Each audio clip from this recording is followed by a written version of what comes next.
नमस्कार, आदाब। मैं हुसैन रिजवी। गूंगे निकल पड़े हैं ज़बां की तलाश में।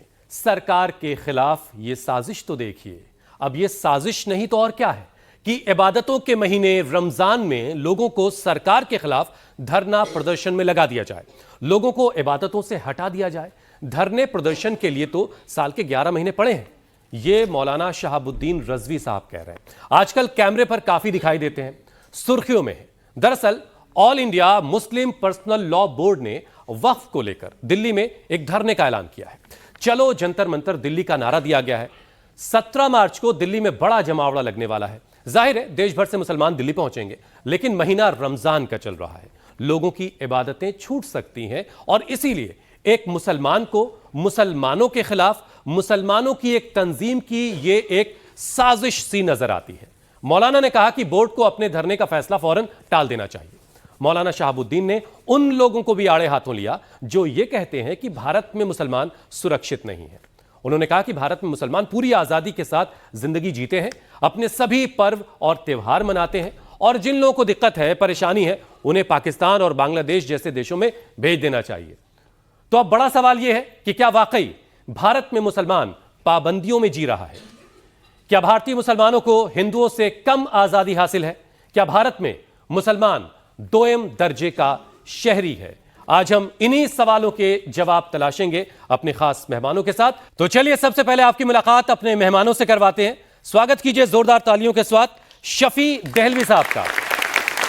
आप एक एजुकेशनिस्ट हैं, दिल्ली माइनॉरिटी कमीशन में जिम्मेदारियां निभा चुके हैं, इसके अलावा और भी सरकार के कई तंजीमों में काम किया आपने।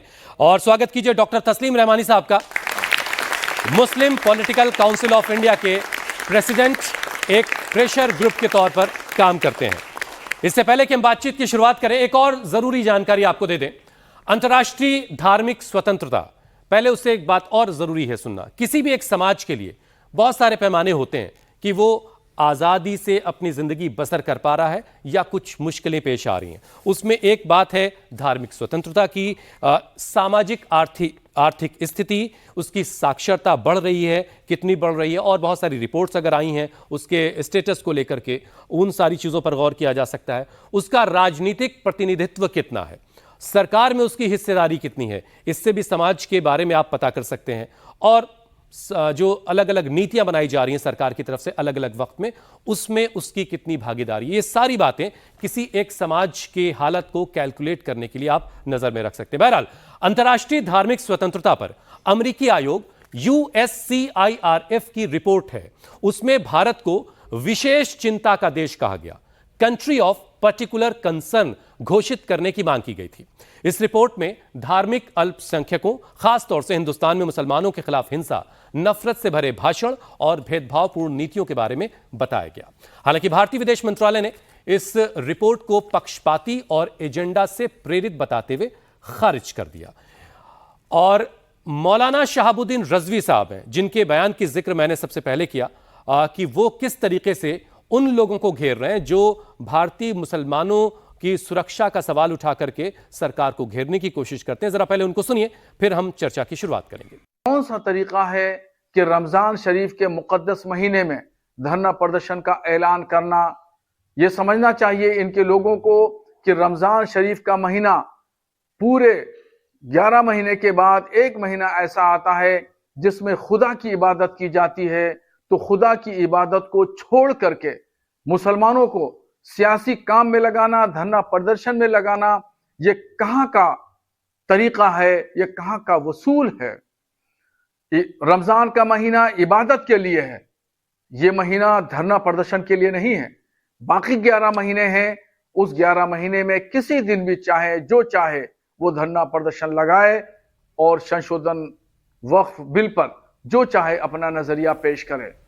तो ये महीना रमजान का है, इबादतों का है, और इसमें धरना प्रदर्शन नहीं होना चाहिए, इसे फौरन रोक दिया जाना चाहिए। डॉक्टर तस्लीम रहमानी, क्या धरना प्रदर्शन रोजे के वक्त में हो सकता है, नहीं हो सकता? इस्लामी नुक्ते नजर से जरा बताइए पहले। देखिए, मुझे मालूम नहीं ये मौलाना कौन साहब हैं, मैं इनसे ज्यादा आजकल बहुत सुर्खियों में है। अब वो सुर्खियों में तो किसी को जब जिसको चाहती है सरकार ले आती है, जिसको चाहती है हटा देती है सुर्खियों से। अच्छा, इसमें भी सरकार जिम्मेदार इसमें है? सरकार बहुत बड़ी जिम्मेदार है। ये वही साहब हैं गालिबन, जो शमी के बारे में भी इन्होंने कहा था। जी। इनसे किसी ने फतवा मांगा नहीं था, बगैर मांगे ही जो है मैं कौन के मैं खामा की तरह ये बोल पड़े थे। हालांकि कुरान हकीम की नॉलेज इनको भी होनी चाहिए। ये शायद खुद को मुफ्ती कहते हैं गालिबन। तो शमी, अल्लाह ने जब खुद इख्तियार दिया है इंसान को कि सफ़र की हालत में हो या बीमारी की हालत में हो तो रोज़ा ना रखे, तो इख्तियार अल्लाह ने उसको दिया है शमी को। ये कौन होते हैं बीच में टांग अड़ाने वाले? लाइकवाइज इनको तारीख का इल्म नहीं है। जंगे बदर जो पहली जंग इस्लाम की है वो रमज़ान के महीने में हुई। जंगे ओहद जो जंगे खंदक रमज़ान के महीने में हुई। ग़ज़वा तबूक रमज़ान के महीने में हुआ। तो अगर जंग लड़ने की इजाज़त है, यानी रोज़ा एक शख्सी इबादत है जो अल्लाह और उसके बंदे के बीच है। मैं रोज़ा रख के मैं कुछ खा पी नहीं रहा, मैं कुछ नहीं कर रहा, मुझे कौन रोक रहा है? सिर्फ अल्लाह ही तो है ना। मुझे अल्लाह का डर है कि मुझे अल्लाह देख रहा है। तो ये मेरा और अल्लाह का, और अल्लाह ने भी कहा कि रोज़ा मेरा और बंदे के बीच का मामला है, मैं उसका अजर दूंगा। तो ये लोग इस किस्म के लोग बरसाती मेढकों की तरह आके बयानात देना शुरू कर देते हैं। ये बिल्कुल ठीक नहीं है। लेकिन जो इंट्रोडक्टरी रिमार्क्स आपके हैं, जो मुल्क की आज़ादी, मुसलमानों की आज़ादी और जमहूरी तरीक़ेकार पर अमल आवरी के बारे में जो आपने फरमाया है, नहीं, उस पे आते हैं डॉक्टर साहब। अभी ये कि रोजे के वक्त में अगर मुस्लिम पर्सनल लॉ बोर्ड कोई धरने प्रदर्शन की कॉल दे रहा है तो उसमें कोई दुश्वारी नहीं। देखिए, दो चीजें इसमें मैं अर्ज करना चाहूँ, दोनों में फर्क करना चाहिए। एक फर्क तो यह कि रोज रमजान में करना चाहिए या नहीं करना, ये इसका है। दूसरा यह कि एज सच पूरे एक साल में भी क्या ये इशू धरना प्रदर्शन का है या नहीं है, वो एक अलग इशू, वो अलग का मुद्दा, उस पे आते हैं। शफी साहब, आप जरा समझाइए कि वो तो यही हवाला दे रहे हैं कि आप मुसलमानों को इबादतों से हटा करके धरने प्रदर्शन पे लगा देना चाहते हैं। साहब, मैं तो ये कहना चाहूंगा कि ये अपने आप को आलिम कैसे कह रहे हैं। रमजानों में क्या जंगें नहीं हुई हैं? क्या ना आज गजा में जंग हो रही है, इसराइल में जंग हो रही है, क्या है ये? रमजान में नहीं हो रही है? वहाँ मुकाबले नहीं हो रहे हैं सब। मैं इस बात पर जानना चाहता हूँ। मैं ये कहना चाहता हूँ कि इस तरह की बातें करने वाले लोग गलत बात करते हैं, लेकिन सच्चाई के लिए और जुल्म के खिलाफ आवाज़ कभी भी उठाई जा सकती है, उसका इंतजार नहीं किया जा सकता। मेरा तो कहना सिर्फ यह है इस बारे में कि वो धरना प्रदर्शन करें, प्रोटेस्ट करें, लेकिन मैं ये पूछ रहा हूँ कि इससे पहले जितने भी मामला हुए हैं, जितने नफरत के मामले हुए हैं, जितने धर्म के आधार पर नफरत फैलाई गई है, उस पर जब लोग कहाँ थे? आज ये कर रहे हैं, करना चाहिए, बिल्कुल करें, लेकिन इसको जो लोग बोर्ड के एजुटेशन के फैसले को क्वेश्चन भी कर रहे हैं साथ में कि पहले आप कहाँ थे? हाँ, अच्छा, ठीक तो है। सवाल इस बात का है कि ये कहना कि कोई बात नहीं है कि साहब वो रमजान में नहीं होता, ये कभी भी हो सकता है। जब जुल्म होगा, जुल्म रमजान में हो रहा है तो एहतजाज रमजान में होगा भाई। ये कोई बात नहीं है। सच्चाई और इंसाफ के लिए लड़ाई लड़ने के लिए कोई महीने की कैद नहीं है, वो भी इबादत है। सच्चाई के लिए लड़ना, जुल्म के खिलाफ लड़ना, ये भी इबादत है खुदा की। ठीक है डॉक्टर रहमानी, आप जरा आप इस पे आते हैं कि पार्लियामेंट में जेपीसी की रिपोर्ट रखी जा चुकी है और इसी सत्र में वो विधेयक पेश हो सकता है, इस तरह की बात बिल्कुल अभी तक क्लियर हो रही है। कासिम रसूल इलियास साहब जो हैं, उन्होंने जब प्रेस कॉन्फ्रेंस की तो बाकायदा ये कहा कि जितनी रेमेडीज हो सकती थी, तमाम तरीके जो हो सकते थे सरकार तक पहुंचने के, अपनी बात पहुंचाने के, वो सब करने के बाद हमने अब धरने और प्रदर्शन का फैसला किया है। देखिए, मैं एक शेर पढ़ता हूँ कि मुझे शादाबिये सहने चमन से खौफ आता है। मुझे शादाबिये सहने चमन से खौफ आता है, यही अंदाज थे जब लुट रही थी जिंदगी मेरी। देखिए, मुझे याद है 84 में बाबरी मस्जिद को लेके इससे कहीं ज़्यादा बड़ा प्रदर्शन उस ज़माने में बोट क्लब में हुआ करते थे, हुआ था। बोट क्लब से दिल्ली की जामा मस्जिद तक पूरा एक रुका नहीं था रेला, इतनी बड़ी रैली थी। बाबरी मस्जिद का उस वक्त की तमाम मुस्लिम तंजीमों ने और एक्शन कमेटी बना के लोगों ने किया था। उस वक्त अब्दुल्ला बुखारी हुआ करते थे, सैयद शहाबुद्दीन, कौन सारी तंजीमों ने मिल के उसे किया था। अंजाम कहाँ पहुँचा वो हम सबको मालूम है। वक्फ पर हुकूमत की नीयत साफ नहीं है, ये बात बिल्कुल 2 और 2 4 की तरह साफ है। जिस किस्म की वक्फ में जो बिल पहले यहाँ पर एक चीज क्लियर आप वक्फ पर जो विधेयक आ रहा है, आप उसके साथ हैं या उसके खिलाफ? नहीं, हम उसके साथ नहीं हैं। उसके साथ नहीं है, लेकिन इस धरने प्रदर्शन के खिलाफ जो तरीका कार है। देखिए, एक पॉलिटिकल लॉबिंग होती है, वे ऑफ डीलिंग के खिलाफ, वे ऑफ डीलिंग होती है। हमने जो पॉलिटिकल डीलिंग करनी चाहिए थी वो की है, वो सही है। हमने तमाम पॉलिटिकल पार्टी के लीडर से मुलाकातें की हैं, मुस्लिम पर्सनल लॉ बोर्ड ने भी, मुस्लिम तंजीमों ने, जेपीसी बनी, जेपीसी में भी हमने बहुत सारे ईमेल्स भी भेजे हैं, बहुत सारे रिप्रेजेंटेशन गए हैं, वहां जाके अपनी बात जितनी कह सकते 8 थे करोड़ से ज्यादा ईमेल भेजी गई है। जी हाँ, वो भी एक 8 करोड़ ईमेल कौन पढ़ रहा है जो पता नहीं पड़ेगा। इतने सारे नंबर्स के बावजूद जो शंकाएं, जो सवालात पूछे गए, उनके जवाब किसी को नहीं मिले। वो गए, लेकिन वो जेपीसी तो सरकार ने बनाई थी। जिस सरकार ने बिल पेश किया उसी सरकार ने वो जेपीसी बनाई, और उसमें अपोजिशन के जो एतराजात थे, उन मेंबर्स का, जो अपोजिशन के मेंबर्स हैं, उन्हीं का ये इल्जाम है कि जो उनकी बातें थी उसको जेपीसी की रिपोर्ट में शामिल नहीं किया गया। तो जेपीसी की रिपोर्ट भी हुकूमत की डायरेक्शन में जा रही है। लेकिन हम ये मानते हैं कि सरकार है, सरकार का एक इकबाल है, अकाउंटेबिलिटी एंड ऑटोनॉमी दो चीजें हैं। ऑटोनॉमी भी चाहिए, लेकिन ऑटोनॉमी बगैर अकाउंटेबिलिटी के नहीं हो सकती। वक्फ बिल को इसी पैरामीटर पे देखना चाहिए कि वक्फ को एक ऑटोनोमस इदारा होना चाहिए, जैसे दूसरे मजहबी इदारे मुल्क में मौजूद हैं। मंदिर के भी एंडोमेंट बोर्ड्स हैं, गुरुद्वारा प्रबंधक कमेटी भी है, क्रिश्चियंस के भी बोर्ड हैं, बुद्धिस्ट के भी बोर्ड्स हैं, ट्राइबल्स के भी बोर्ड हैं, उन सबके हैं। वो एक ऑटोनॉमी है, रिलीजियस ऑटोनॉमी। तो मुसलमानों के वक्फ से क्या परेशानी है फिर? इसी तरह वक्फ बोर्ड को भी है, वक्फ बोर्ड की, लेकिन उनके साथ भी वो बेलगाम नहीं हो सकते, उन्हें छोड़ा नहीं जा सकता। ऑटोनॉमी के बावजूद छोड़ा नहीं जा सकता कि जो जी चाहे करते रहे। तो वक्फ काउंसिल है सेंटर में बैठी लगाम लगाने के लिए, वो लगाम लगाने के लिए। तो हमको ऑटोनॉमी के साथ अकाउंटेबिलिटी फिक्स करना ये सरकार की जिम्मेदारी है। इसके लिए वो कोई भी अमेंडमेंट ला सकती है, ले आए, लेकिन वो अमेंडमेंट ऐसे लाए कि वो अकाउंटेबिलिटी के नाम पर ऑटोनॉमी को खत्म कर दे, तो फिर एतराज होता है। यहां अकाउंटेबिलिटी के नाम पे ऑटोनॉमी को खत्म करने की कोशिश की सरकार ने, इसलिए इस पर एतराज है। अगर सारे प्लेटफॉर्म पर बातचीत हो चुकी है, सारी बातें की जा चुकी, और बात सुनने को अगर सरकार राजी नहीं है, तो कोर्ट में जाएंगे ना। तो जमीयत के के बाद है है कोर्ट में जाने का एक ऑप्शन मौजूद है। तो सड़कों पे लाना, ये इस मुल्क के में एक तबका है जो चाहता है सड़कों पे दू बदू लड़ाई हो। अभी आपने देखा पिछले दिनों होली के मौके पे कैसा एक जबरदस्त माहौल बनाया गया कि लोग सड़कों पे आए, लेकिन इस मुल्क के लोग कह रहे हैं कि ग्राउंड पर अभी उतरने की जरूरत नहीं है, और अभी अदालत का दरवाजा खटखटा के इस मसले का हल निकाला जाए। वक्फ को लेकर के जितना हंगामा बरपा है, उसके लिए अब क्या आखिरी रास्ता सड़क का ही बाकी बचा है? जैसा कि रहमानी साहब कह रहे थे कि अभी अदालत का रास्ता बाकी है, अदालत का दरवाजा खटखटाया जाना चाहिए, उससे पहले सड़क पर उतरने से कोई मसले का हल नहीं निकलने वाला है। एक और खास मेहमान इस वक्त हमारे साथ जुड़ चुके हैं, कलीमुल हफीज साहब। आप जोरदार तालियों से उनका भी स्वागत कीजिए भाई। आप पॉलिटिकल एनालिस्ट हैं, सियासत में भी रहे हैं, एजुकेशनिस्ट भी हैं, एजुकेशन की दुनिया में भी काफी काम कर रहे हैं। थोड़ी देर हुई है आपको आने में, कलीम साहब बड़ा इंतजार किया, इसके बाद हमें प्रोग्राम शुरू करना पड़ा। बहरहाल देर आए दुरुस्त आए, कोई बात नहीं। अब जरा ये बताइए कि जो 17 तारीख को जो प्रदर्शन होने वाला है, मुस्लिम पर्सनल लॉ बोर्ड ने जिसकी कॉल दी है, वो उस प्रदर्शन को लेकर के शहाबुद्दीन रजवी साहब हैं बरेली के, वो साहब कह रहे हैं कि ये रोजे में क्या साहब आप कर रहे हैं, ये हटाइए, अभी बाद में कीजिएगा कभी। आपको क्या लग रहा है कि ये सही वक्त है धरने प्रदर्शन का वक्त को लेकर के?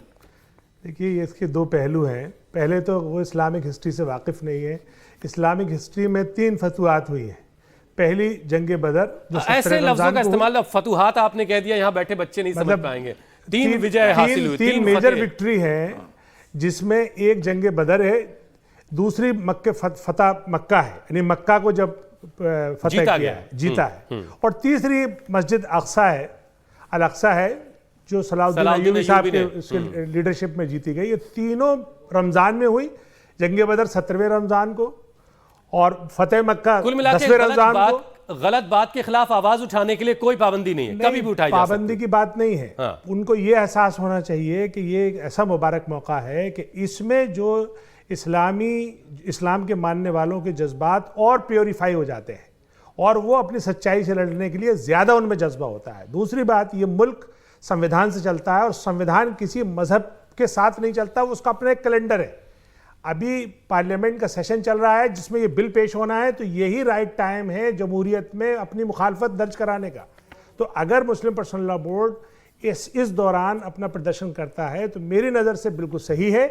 रोज़े होना ना होना इससे उसका कोई रिलेवेंस नहीं। शफी साहब देखिए यहाँ पे थोड़ी सी बातें बदल गई। रहमानी साहब कह रहे हैं कि अभी अदालत का दरवाजा खटखटाया जाना चाहिए, अभी इस तरह के धरने प्रदर्शन की जरूरत नहीं है, हिकमत से काम लेना चाहिए, ये वक्त ऐसा है कि सब्र से और तहम्मुल से काम लेने की जरूरत है। आप कैसे देख रहे हैं, ये वक्त बेहतर है क्योंकि पार्लियामेंट में टेबल होने वाला विधेयक, अभी नहीं कहेंगे तो फिर कब कहेंगे? देखिए हमारे लिए तो ये शौक का काम है, ये सरकार की नीयत खराब है, ये हम देख रहे हैं। हर काम के लिए उसने एक चीज़ को टारगेट बना लिया है और संसद का गलत इस्तेमाल हो रहा है, कानून का गलत इस्तेमाल हो रहा है और ये सब चीज़ को अपनी मर्जी से इस्तेमाल किया जा रहा है सियासी एजेंडा पूरा करने के लिए। हम तो ये कहना चाहते हैं तमाम उन लोगों से जो इसमें लगे हुए भी हैं कि देखिए एक शेर अभी हमारे सर में सुनाया था, एक शेर मैं सुनाता हूँ आपको। क्या बात है? हमसे कातिल का ठिकाना नहीं ढूंढा जाता, हमसे कातिल का ठिकाना नहीं ढूंढा जाता, हम बड़ी धूम से शोक मना लेते हैं। ये प्रश्न वगैरह शोक मनाना है, लड़ाई लड़ने नहीं है। लड़ाई लड़ने तो जैसे कानून की बात है, कानून लड़ाई लड़िए, पार्लियामेंट में जाके लड़िए, हमें वहाँ के काबिल नहीं छोड़ा है, वहाँ के काबिल आप है ही नहीं, तो हमें इस लड़ाई को लड़ने के लिए कानून का सहारा लेना पड़ेगा और कानून से ही देश चलेगा। इमाम संगठन के उमैर इलियासी साहब है, जरा उनको भी सुन लीजिए, फिर बातचीत को आगे बढ़ाते हैं। अगर वक्फ का मामला हो, जब ट्रिपल तलाक का मामला आया था तब भी सड़कों पर इसी तरह से लोग आए थे, इसी तरह से चैलेंजेस उनको बताया गया था। लेकिन मुझे लगता है कि कोई भी मसले का हल, किसी तरह का भी कोई बात बैठकर उसका हल निकलना चाहिए।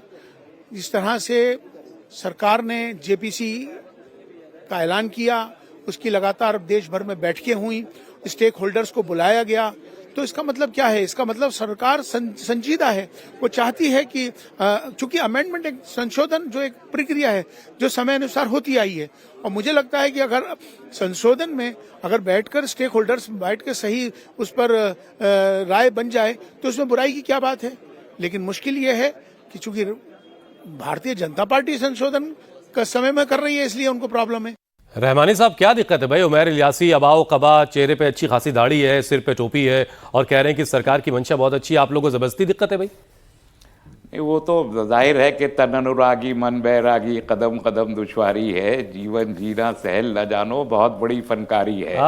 तो ये तो ऊपर से तो सब मौलवी है, अंदर दिल में क्या है, रूह में क्या है, वो एक अलग मसला है। वो अपनी जगह देखिए, जेपीसी आ गई, सब हो गया, वो एक प्रक्रिया है, वो चली है। एहतजाज भी एक प्रक्रिया, लोगों ने अपना जो एक एटीट्यूड है इस बिल के तई, वो मुसलमानों ने भी बहुत वाज़ेह अल्फाज में बता दिया है, पूरे मुल्क में बता दिया है। जो गैर मुस्लिम हजरात अटैच्ड है, स्टेक होल्डर्स, उन्होंने भी वाज़ेह कर दिया है, सिख हजरात ने, क्रिश्चियंस ने, ट्राइबल्स ने, कि हम इस बिल के खिलाफ हैं। तो अवामी सतह पर यह बात बिल्कुल वाज़ेह है कि मुल्क में मेजॉरिटी इसके खिलाफ है। लेकिन पार्लियामेंट में जो नंबर है वो हुकूमत के साथ है, और उनके एलाइज भी अपनी अपनी स्टेट गवर्नमेंट्स को बचाने के लिए, अपने पैकेजेस लेने के लिए, वो भी हुकूमत के साथ खड़े रहेंगे। ये बात बिल्कुल वाज़ेह है कि ये बिल पार्लियामेंट में पास हो ही जाएगा। लेकिन जिस तरीके से उत्तराखंड में, अच्छा आप ये मान रहे हैं कि बिल पास हो जाएगा? यूनिफॉर्म सिविल कोड पास उत्तराखंड की सरकार ने किया, हालांकि वो यूनिफॉर्म किसी सूरत में भी नहीं है,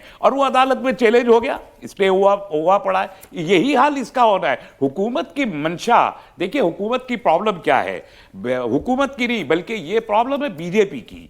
बीजेपी और उसके जो मेंटर ऑर्गेनाइजेशंस हैं, वो 200 साल से इस मुल्क में हिंदुत्व की एक तहरीक चलाए हुए हैं, और आज 200 साल के बाद उनको 17 साल हो गए हुकूमत चलाते हुए। 22 स्टेट्स में उनके पास आज हुकूमत है, बट अवाम कहां है? 23 करोड़ लोगों ने बीजेपी को वोट दिया है। 140 करोड़ में से 23 करोड़ दे, और अगर वोट के हिसाब से देखें तो 100 करोड़ में से 23% ने दिया है। तो ये जो अभी तक पूरा 200 साल की तहरीक के बावजूद इस मुल्क के 100 करोड़ हिंदुओं को बीजेपी अपनी जानिब रागिब करने में नाकाम रही है, उस नाकामी को दूर करने के लिए एक हैवला दुश्मन बना के मुसलमान खड़ा किया है। और वो एक नहीं, तो इसमें ये भी सवाल है कि सिर्फ मुसलमान क्यों? और ये सवाल मुस्लिम पर्सनल लॉ बोर्ड की बैठक में जब प्रेस कॉन्फ्रेंस हुई उसके बाद कलीम साहब आप जरा बताइएगा कि वो इस बात का शिकवा कर रहे थे कि सिखों के एंडाउमेंट बोर्ड हो गए, ईसाइयों के एंडाउमेंट बोर्ड हो, हिंदुओं के एंडाउमेंट बोर्ड हो, वहाँ जिस कानून के तहत जिस नीति के तहत काम होता है उसी के तहत वक्फ में भी हो रहा था साहब। तो आपको वक्फ से ही सारी परेशानी क्यों है और सारी तब्दीलियां आपको वक्फ में ही करनी है? आप हिंदू एंडाउमेंट बोर्ड में कोई मुसलमान नहीं रखेंगे मेंबर के तौर पर, लेकिन वक्फ के अंदर आपको हिंदू मेंबर भी चाहिए। तो ये फर्क क्यों कर रही है सरकार? देखिए, ये जो हिंदुत्व पॉलिटिक्स की जो लेबोरेटरी है, उसमें मुसलमान को उन्होंने एक दुश्मन की तरह पेश किया है। तो मुसलमानों का खाना, उनका पहनना, उनकी ज़बान, उनका रहन सहन, उनके इलाके, अब उनके ज़ाहिर बात है जो मजहबी इदारे हैं जो वक्फ के अंदर आते हैं, ये सब उनके टारगेट पर हैं, राइट। इसलिए तो वो हर हाल में मुसलमानों को टारगेट करेंगे, कोई और बहाना ले आएंगे। लेकिन मैं इसके अलावा एक और बात कहना चाहता हूँ, वो ये कि जो किसानों के जो तीन काले कानून बने थे, उसमें आपने देखा था वो कैसे वापस हुए। सरकार का उसमें भी रवैया यही था, पास भी करा लिए थे वो। लेकिन जब किसानों ने सड़क पर आके धरना दिया तो इस मगरूर सरकार को मजबूर होकर वापस लेना पड़ा। तो देखिए, जमहूरियत की या लोकतंत्र की खूबसूरती है कि जब आवाम सड़क पर आ जाती है तो सरकारें झुकती हैं। तो हमें भी इस तरह के जो भी हमारे ऊपर इल्गार है उसका मुकाबला सड़कों पर आके चलिए, करना दो तरह पड़ेगा के ओपिनियन है और वो संवैधानिक अंदाज में करना पड़ेगा। अदालतें भी पार्लियामेंट से चलती हैं। पार्लियामेंट में जो कानून बनता है उसी को अदालतें मानती हैं। जब कानून बन जाएगा पार्लियामेंट में तो अदालत मजबूर हो जाती है मानने के लिए। उसमें सिर्फ इतना सा डिफरेंस रह जाता है कि ये संवैधानिक है, गैर संवैधानिक है। लेकिन अगर एक बार पार्लियामेंट ने कानून बना दिया तो अदालत मजबूर है। इसलिए ये जो कदम है कि उसका धरना प्रदर्शन किया जाए, और जिस तरह से मुस्लिम पर्सनल लॉ बोर्ड ने अपनी प्रेस कॉन्फ्रेंस में कहा कि हमने तमाम तरकीबें की जो लोकतंत्र हमें इजाजत देता है, लेकिन सरकार के कान पे जू नहीं रहेंगी, तो यकीनन एक रास्ता बचा है। इसको भी मेरे अंदाज में, अच्छे अंदाज में, संवैधानिक के दायरे में रहते हुए इसको एहतजाज करना चाहिए, और मैं समझता हूं ये पूरा असर होगा, सरकार पे इस पर असर भी होगा। आपने कहा कि धरने का टाइम बिल्कुल सही है ये। सर, अगर कोर्ट पे आपको भरोसा है तो धरना करना ही क्यों है? आप सीधा कोर्ट पे जा सकते हैं ना। ठीक है, किस कोर्ट पे बिल्कुल भरोसा है, लेकिन पार्लियामेंट जो चलती है वो आवाम से चलती है, नागरिकों से चलती है। अगर नागरिक ने अपनी 5 करोड़ से ज्यादा लोगों ने ईमेल भेज दिया और सरकार पे उस पर भी असर नहीं हुआ, तो इसके अलावा हमारे पास चारा क्या है? कोर्ट तो हम जाएंगे ही जाएंगे, लेकिन उसके अलावा ये भी चाह रहा है कि हम सरकार को ये एहसास कराएं कि जो देश की आवाम है वो इसके खिलाफ है। तो आखिर ईवीएम ईमेल से नहीं समझे तो अब वो धरना प्रदर्शन से समझेगी। ठीक है, कोई और सवाल किसी के पास? जो भी बड़े बड़े मस्जिदें हैं उनके सर्वे कराई जा रही, उनको खुदवा गया जा रहा है, तो इससे मुसलमान जो समुदाय है उन पे क्या प्रभाव पड़ रहा है? ठीक है, उनकी सामाजिक स्थिति पर रहमानी साहब क्या असर पड़ रहा है इसका, और ऐसा क्यों हो रहा है? बच्ची ये भी जानना चाहती है। पहले आना चाहता था इस पे, अभी बच्ची ने उठाया है सवाल। वो एक शेर है कि एहसान इस अंदाज में सयाद करे है, पर नोच के जालिम मुझे आजाद करे है। ये मुल्क जमहूरियत है, लोग कहते हैं सब आजाद है, सब ठीक है, सब चल रहा है, लेकिन मस्जिदें खुदवा के, रमजानों में डिस्टरबेंस क्रिएट करके, ईद के मौके पे डिस्टरबेंस, बकरीद के मौके पे डिस्टरबेंस, औकाफ पे हमला, ये सब करके एक और देखिए, हमने, मुझे आप लोगों को शायद याद हो 1992 में जब बाबरी मस्जिद को शहीद किया गया था, तो हमने कहा था ये एक मस्जिद का इशू नहीं है, एक मस्जिद के नाम पर पूरी की पूरी एक कम्युनिटी का सेल्फ प्राइड डेमोलिश किया गया था। और तब से लेके आप देखिए 92 6 दिसंबर से लेके अब तक उसी सेल्फ प्राइड को बतदरीज मजीद क्रश करके उसे मार्जिनलाइज कर दिया जा रहा है। बहुत सारी चीजें जो, तो फिर तो आप वही बात कह रहे हैं जो शाहबुद्दीन कह रहे थे कि भाई बहुत सारे लोग ये कहते हैं, मुस्लिम पर्सनल लॉ बोर्ड के भी तरफ से कहा गया कि भारतीय मुसलमान सुरक्षित नहीं है, और वो ये कह रहे हैं शाहबुद्दीन, मौलाना शाहबुद्दीन, कि जिनको ये लगता है कि भारतीय मुसलमान सुरक्षित नहीं है भारत में, उनको पाकिस्तान, बांग्लादेश और अफगानिस्तान जैसे देशों में भेजना चाहिए। चले जाना सरकार को मैं चले जाने के लिए कह रहे हैं। सुनिए तो, जबान बोल रहे हैं रहमानी साहब, सुनिए सर, रहमान साहब सुनिए तो जरा। वो ये कह रहे हैं कि इनको वहां भेजा जाना चाहिए, और ये जब वहां रह के आएंगे तो खुद यहाँ चिल्ला चिल्ला के बताएंगे कि साहब हमारा मुल्क बहुत अच्छा है और हम यहाँ बहुत सुरक्षित रह के आ चुके हैं क्या वहां पे? अब इनसे पूछ लीजिए कि क्या रह के आ चुके हैं। ये एक हवाई बात है। हिंदुस्तान में मुसलमानों को जलील करने की कोशिश सरकार और बीजेपी की तरफ से की जा रही है, और ये वाज़ेह रही है, हिंदुओं की तरफ से नहीं की जा रही है। सनातनी हिंदू इसमें इन्वॉल्व नहीं है, इसमें एक छोटा सा तबका जिसे हिंदुत्ववादी कहते हैं वो है, और वो ये चाहता है। क्या फर्क है सनातन और हिंदुत्व? सनातन एक हिंदू है जो धार्मिक कार्मिक हिंदू है, जो अपने आस्था और बिलीव के एतबार से हिंदू है और मंदिर जाता है, पूजा करता है, और जो हिंदू धर्म की होली के दिन सनातन धर्म की आस्थाएं उस पर अमल करता है। हिंदुत्व वो है जो एक पॉलिटिकल आइडियोलॉजी है, वायलेंट वेमेंट पॉलिटिकल आइडियोलॉजी है, जो बाय हुक और बाय क्रुक रूल इस्टेब्लिश करना चाहता है एक अपने माइंडसेट का, सनातन धर्म का भी नहीं है वो। सनातन धर्म का है कि तमाम जो विश्व खुल्कुल अयालुल्लाह यानी तमाम वासुदेव कुटुंबकम, वो सनातन धर्म है। लेकिन ये जब कहता है कि हम हिंदू राष्ट्र स्थापित करने के लिए तमाम माइनॉरिटीज को क्रश कर देंगे और कुछ बता नहीं पाता है कि हिंदू राष्ट्र का मतलब इसके पास क्या है, तब ये है। देखिए 1000 के मजमे में 1000 हिंदू हैं और उसमें 10 हिंदुत्ववादी हैं, तो फिसाद बर्पा करने के लिए 10 काफी हैं। और यही 10 है जो इस मुल्क का मसला बने हुए हैं और हिंदू और मुसलमान को बीच में लड़वा रहे हैं, और कोई मसला नहीं है। ठीक है शफी साहब, क्या दिक्कत कहां है? आप टोपी लगाए हैं, आप कुर्ता पजामा पहने हुए हैं, आपके लिबास पे भी कोई दिक्कत नहीं, आप जो खाना चाह रहे हैं वो खा भी रहे हैं। कहां परेशानी हो रही जो ये कहा जाता है कि भारतीय मुसलमान सुरक्षित जो नहीं खा रहे हैं, हमारे खाने पे ऑब्जेक्शन नहीं है क्या? टोपी पे ऑब्जेक्शन नहीं है? अभी देखिए दिल्ली में बाबरपुर के अंदर क्या हुआ, वहां पर स्कूल की गार्ड, एक आदमी आता है अपने बच्ची को लेने के लिए स्कूल से, तो कहती है टोपी लगा क्यों आया तू? दिक्कत सब जगह है, इसलिए कि जो अभी रहमान साहब ने कहा है उसमें तो ये नफरत पैदा की जा रही है। सुनिए, मैं ये कहना चाहता हूँ काउंट होनी चाहिए, ये नफरत पैदा की जा रही है। देखिए वक्फ बोर्ड की बात अभी आ रही है, वक्फ बोर्ड पे बात चल रही है इस वक्त, मैं बेस पे आता हूँ उसके ऊपर। वक्फ बोर्ड की प्रॉपर्टी किसकी प्रॉपर्टी है? सरकार की है। लोगों ने वक्फ की, लोगों के लिए, गरीबों के लिए, इस मदरसों के लिए, पढ़ने वाले बच्चों के लिए, उसके लिए वक्फ की उन्होंने। सरकार उस पर अपना नॉमिनेट बनाती है, चेयरमैन बनाया गया, सरकार बनाएगी। वक्फ ऐड बनाया गया, किसी गुरुद्वारे का, किसी मंदिर का वक्फ पे बनाया गया। कलीम साहब जरा ये बताइए कि जैसे ब्रह्मपुरी में एक वाकया हुआ, एक मस्जिद को एक्सटेंशन को लेकर के उसमें बड़ा हंगामा हुआ और लोगों ने अपने घरों पे लगा दिया कि हम ये मकान बिकाऊ है, बड़ा हंगामा हुआ, मस्जिद का एक्सटेंशन रुक गया। एक वाकया ऐसे ही कहीं अभी ईद से पहले रमजान में कुछ झालर वगैरह लगाई गई, वो झालर भी तोड़ी गई, वो झालर हटाई गई। तो क्या ये कुछ एक वाकयों से ये कहा जा सकता है कि भारत में मुसलमान सुरक्षित नहीं है? देखिए मुसलमान को तो छोड़िए, मस्जिदों को भी ढका जा रहा है। मतलब हिंदुस्तान की तारीख में 1300 साल से इस्लाम यहाँ मौजूद है और हज़ारों साल से हिंदू यहाँ रहते हैं, और कभी ऐसा नहीं हुआ कि मस्जिदों को होली पर ढका गया हो, जबकि सैकड़ों बार ऐसा हुआ है कि जुमा के दिन होली आई है। ये एक्चुअली जो आरएसएस और उनकी जो पॉलिटिकल आइडियोलॉजी है, उनका आपस की लीडरशिप की भी लड़ाई है। उत्तर प्रदेश को उन्होंने एक तरह से एक लेबोरेटरी बनाया हुआ है और वो तरह तरह के प्रयोग कर रहे हैं। वही प्रयोग जो है एक्सटेंशन के तौर पे कभी दिल्ली में आ जाते हैं, कभी वो मध्य प्रदेश में चले जाते हैं, कभी कहीं और चले जाते हैं।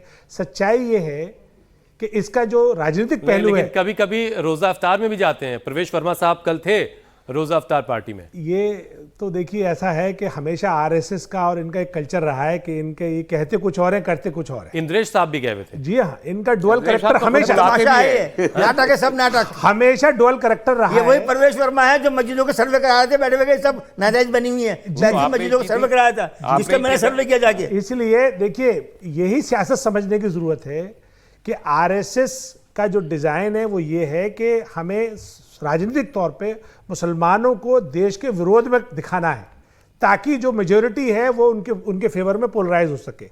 लेकिन देश का जो आम हिंदू है, जो बहुसंख्यक वर्ग है, वो सब समझता है और अब इससे ऊब चुका है। मैं समझता हूँ ये होली वाली जो घटना हुई है, जो मस्जिदों को ढका गया है और जो अनाप शनाप बयान दिए हैं कि साहब लोग जो है वो तिरपाल वाला टोपी पहन के निकले, एक कह रहा है कि अस्पताल अलग बनवा दो। मजेदार है रहमानी साहब की महाकुंभ से दूर रहे मुसलमान, वृंदावन से दूर रहे, वहां की होली से दूर रहे, लेकिन होली, आम होली जो है वो मुसलमानों को भिगोए बगैर मुकम्मल नहीं होगी। देखिए एक बड़ी दिलचस्प बात है, अभी कुछ दिन पहले विश्व हिंदू परिषद के कुछ वहाँ लोगों ने मथुरा में ये कहा कि कृष्ण जी का जो लिबास मुसलमान बनाते हैं उस लिबास पे पाबंदी लगनी चाहिए और उसको जो है वो हिंदुओं को ही बनाना चाहिए। ये वीएचपी की लीडरशिप ने मथुरा के लोगों को ब्रिज की होली से पहले लिख के भेजा और उन्होंने जो जवाब दिया है उनको कि मुमकिन नहीं है, जो हमारा धर्म है सनातन धर्म वो ये भेदभाव जाति का और धर्म का नहीं करता और इससे बेहतर लिबास कोई बना नहीं सकता जो मुसलमान बनाते हैं। कृष्ण जी का ताज, उनका मुकुट और उनका लिबास जो होली के, अरे मैंने पूरी स्टोरी की थी, राम जी के जो लिबास अयोध्या में उनको चढ़ाए जाते थे, उनकी खड़ाओं जो बनती थी सब मुसलमानों के हाथों। और यहाँ भी ये मथुरा का भी तो इसलिए मैंने कहा कि हिंदू का मसला नहीं है इस देश में, हिंदू मुसलमान का नहीं है। बीजेपी अपने इख्तियार की खातिर हिंदुओं को मुसलमानों से डरा के सत्ता में रहना चाहती है, बुनियादी मसला ये है। इसके अलावा बड़े खास मंदिर के मैनेजर थे एक मुसलमान, वो जब पुजारी जी नहीं आते थे वो बाकायदा घंटा घंटा बजा करके पूजा वूजा भी करवा देते थे। उनको एक तोहफे में एक मान साहब ने गाय भी दे रखी थी। नहीं, इवन जो मूर्तियां हैं मुरादाबाद में मुसलमानों के कारखानों में बनती हैं। तो तमाम जो जितने भी सामग्री यूज होती है मंदिरों में, दिए हैं, मूर्ति है, या वो जो घंटा बजाते हैं वो है, ये सब मुस्लिम कारखानों में बनते हैं और ये सैकड़ों सालों से बनते हैं। उससे कोई दिक्कत नहीं है, कोई दिक्कत नहीं। चलिए कुछ और सवाल। मेरा सवाल यह है कि इस्लाम के द्वारा क्या विचारधारा है बीजेपी और खासकर हिंदुओं के लिए? धन्यवाद। बीजेपी के लिए क्या? हिंदुओं वाली बात तो ठीक है, हिंदुओं के लिए कुछ बीजेपी के लिए क्या? इस्लाम की विचारधारा नहीं होगी ना इसमें। इस्लाम इस्लाम एक के दीन है। इनका कहने का मतलब मुझे जहां तक समझ में आया कि इस्लाम गैर मुस्लिमों को कैसे देखता है। नहीं, हम ये मानते हैं, हमारे यहाँ बहुत वाज़ेह है। कुरान की बात फिर मैं ले आऊंगा। अगर आप इस्लाम कर रहे हैं तो मेरे नज़दीक इस्लाम की बेसिक बुक कुरान है, बेसिक गाइडिंग सोर्स कुरान है। कुरान कहता है नंबर 1 सूरह बकरा में, ला इकराहा फिद दीन, दीन में कोई जबर नहीं किसी के लिए, जिसको जो चाहे वो कबूल करे। दूसरा होता है लकुम दीनुकुम वलिय दीन, तुम्हारा दीन तुम्हारे लिए है, तुम उस पर अमल करो, हमारा दीन हमारे लिए, हम उस पर अमल करें, आपस में न लड़े। ये बहुत वाज़ेह है कुरान। तो हम तो इसी के तहत, अगर भारत में 1000 साल से इस मुल्क में मुसलमानों का वजूद है, यहाँ हम लोग मौजूद हैं, इसी बुनियाद पर हैं। होली और दिवाली की बहुत सारी परंपराएं हैं जो मुगल दरबारों ने पैदा करी, उनके दरबारों में वो होलियां खेली गई हैं। जो मुसलमान थे जिनको आज कुरूर कहा जा रहा है, उनके यहाँ बहुत सी नई चीजें भी उन्होंने पैदा की और उसको और ज्यादा एलोबरेट किया, डिग्रीफाई किया। उन कई सारी खानकाहों में आज भी होली खेली जाती है। और ये तो मंदिर तोड़ दिए और ये कर दिया वो कर दिया। देखिए, अगर एक 850 साल के जो मुस्लिम काल है, मुगल नहीं, मुस्लिम काल, वो एक हिस्ट्री है। अगर मंदिरों को तोड़ना होता तो यहाँ इतने प्राचीन मंदिर हजारों साल के हैं, तिरुपति का मंदिर है, बालाजी के मंदिर है, सब चल रहे हैं, इत्मीनान से चल रहे, कोई दिक्कत नहीं। ठीक है, मुझे लगता है सवाल का जवाब आ गया है। तारीख कुछ और सवाल बच्चों के लिए लेते हैं। बहस करके यहाँ पर लोगों के माइंडसेट खराब किए जाते हैं। नमस्कार, मेरा नाम तनीषा है। जैसा कि अभी आपने कहा कि मथुरा सिर्फ हिंदुओं का नहीं है, मुसलमानों का भी है, तो आप कृष्ण जन्मभूमि और ईदगाह के मुद्दे पे क्या कहना चाहेंगे? वहाँ जन्मभूमि होनी चाहिए या ईदगाह? जन्मभूमि जहाँ है वहाँ होनी ही चाहिए, वो उनका राइट है, उसको रोकने का हक नहीं है। मैं ये कहता हूँ कृष्ण जी महाराज के बारे में हमारे बहुत सारे उलमा और खुद मेरा भी ये मानना है कि हम उनको ये समझते हैं कि वो ही मे बी अ प्रोफेट, उनको प्रोफेट का दर्जा कम से कम मैं देता हूं। और उनकी भक्त मीरा जी मेरी सबसे हरदिल अजीज शायरा हैं जो भक्ति के रस में डूबी हुई हैं। तो कृष्ण जी महाराज को हम तो प्रोफेट, एक नबी के दर्जा हमें लगता है। भक्ति काल के कवियों को कैसे भूल सकते हैं? भक्ति काल के कवियों को कैसे भूला जा सकता है? भूल नहीं सकते। तो वो उनका जो भी जन्म स्थान है, अब जन्म स्थान पर कोई आदमी कंट्रोवर्सी क्रिएट कर दे और फिर उसके लिए राजनीति करना शुरू कर दे, उसका विरोध हम जरूर करेंगे। कलीम साहब, आप जो है पैंट शर्ट में हैं, आपका अपना कारोबार चल रहा है, सब कुछ अमनो अमान से, कहीं कुछ ऐसा एहसास होता है कभी कि आपकी सुरक्षा में कोई दिक्कत हो रही है या कहीं कोई खतरा आपको महसूस होता है? क्योंकि ये बार बार बात कही जाती है कि भारतीय मुसलमान खतरे में, कोई पाबंदी महसूस होती है या आज़ाद फील कर रहे हैं? यकीनन मुसलमानों को एज ए कम्युनिटी इस सरकार ने इग्नोर किया है, अपनी पॉलिसीज़ में इग्नोर किया है। उनके रिप्रेजेंटेशन में आज उनके पास ना तो कोई एमपी है ना कोई मिनिस्टर है। इवन उनकी जो मिनिस्ट्री जो रन करती है ब्यूरोक्रेसी, उसमें भी 28 मंत्रालय ऐसे हैं जिसमें एक भी क्लास A+ ऑफिसर नहीं है। तो यकीनन मुसलमानों को इस सरकार की भागीदारी से अलग किया है। आप आ जाइए, उनके जो लोअर लेवल के जो लीडर्स हैं या जो राज्य की सरकार है, उन्होंने तो जुल्म की इंतहा कर दी है। इसलिए यकीनन गैर महफूज महसूस करता है। रहमानी साहब, एक इंडिया टीवी पर बैठकर आप जो कहना चाहते हैं वो कह रहे हैं, तो पाबंदी है या आज़ादी है? देखिए, मैं तो ज़ाती तौर पर मैं इनसिक्योर मैंने कई बार फील किया है, इसलिए कि आप जानते हैं मैं 12 साल से बोल रहा हूँ नेशनल मीडिया पे। अच्छा। और मैं खुल के बोलता हूँ और सच बोलता हूँ, झूठ नहीं बोलता कभी भी। जो अंदर होता है वही बाहर होता है, इसलिए मुझे बोलने की वजह से एक इनसिक्योरिटी रही। लेकिन मैं आज तक महफूज हूँ, तो इसलिए महफूज हूँ कि आज तक मैंने कोई गैर कानूनी काम इस देश के कानून के खिलाफ, मैंने खुद छोटे ट्रैफिक रूल से लेके जिंदगी तक, ना इकोनॉमिक कोई ऑफेंस है, ना किसी से उल्टे सीधे पैसे लिए हैं, ना दिए हैं, ना कोई गैर कानूनी काम किया है, ना कोई गैर कानूनी बात बोली है। और इसलिए मेरे खिलाफ कुछ करना सरकार के लिए मुश्किल है, उसको बर्दाश्त करना पड़ता है। लेकिन इनसिक्योरिटी मुझे है, कभी भी उठा के डाल सकती है जेल में। तो शफी साहब, ये जो एहसास पैदा होता है क्या मदरसों के खिलाफ जब कोई कार्रवाई हो रही होती है, या उर्दू के खिलाफ कुछ होता है, या मौलाना आज़ाद स्कॉलरशिप पर रोक लग जाना, ये सारी चीजें जो आपको ये एहसास कराती हैं कि आप पाबंदियों में जी रहे हैं, आज़ाद नहीं है? वही मैं कह रहा हूँ ना, यही मैं कहना चाहता हूँ। आप ट्रेनों में देखिए, ट्रेनों में किस तरह पिटाइयाँ हो रही हैं।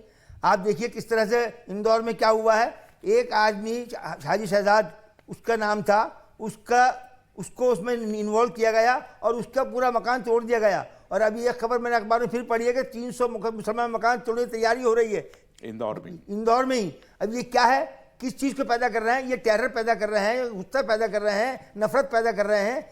कानून है। अगर एक आदमी जुर्म है, कोई मुस्लिम कोई भी हो सकता है, हिंदू भी, मुसलमान भी, सिख ईसाई, कोई भी आदमी जुर्म कर सकता है, कोई मुजरिम हो सकता है, लेकिन उसका मामला कम्युनिटी से नहीं होता। अगर एक कोई मुसलमान या कोई हिंदू या कोई सिख या कोई ईसाई अगर मुजरिम है तो उसका मामला पूरी कम्युनिटी से नहीं होता। वो पूरी कमेटी को उछालने की बात करते हैं, पूरी कमेटी पे इल्जाम लगाते हैं, पूरी कमेटी को बर्बाद करने की बात करते हैं। क्या है ये? किस लिए ये बात किस लिए पैदा की जा रही है? मेरा मानना ये है कि जो लोग भी नफरत की बात चला रहे हैं, नफरत का काम कर रहे हैं, हिंदू मुस्लिम धर्म के नाम पर नफरत पैदा कर रहे हैं, वो हिंदू धर्म से लोगों में नफरत पैदा कर रहे हैं।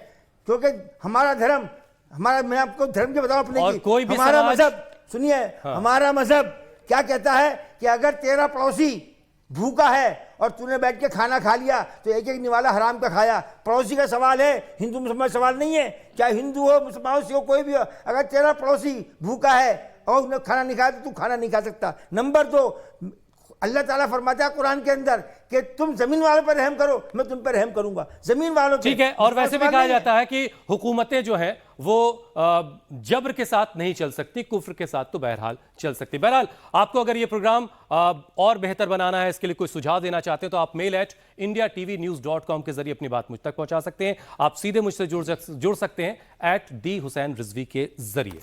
इसी मिट्टी से पैदा हुआ, इसी मिट्टी पर सजदा करता रहा, इसी के लिए जीता मरता रहा और इसी मिट्टी में दफन होने की आस में चलता रहा। जिन्हें पाकिस्तान जाना था चले गए, हमने भारत को चुना और यही हमारा वतन है।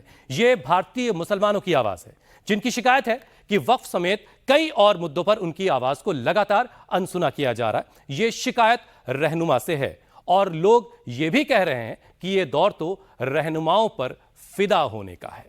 रहनुमाओं की अदाओं पे फिदा है दुनिया, इस बहकती हुई दुनिया को संभालो यारों। बहुत बहुत शुक्रिया प्रोग्राम में आने के लिए।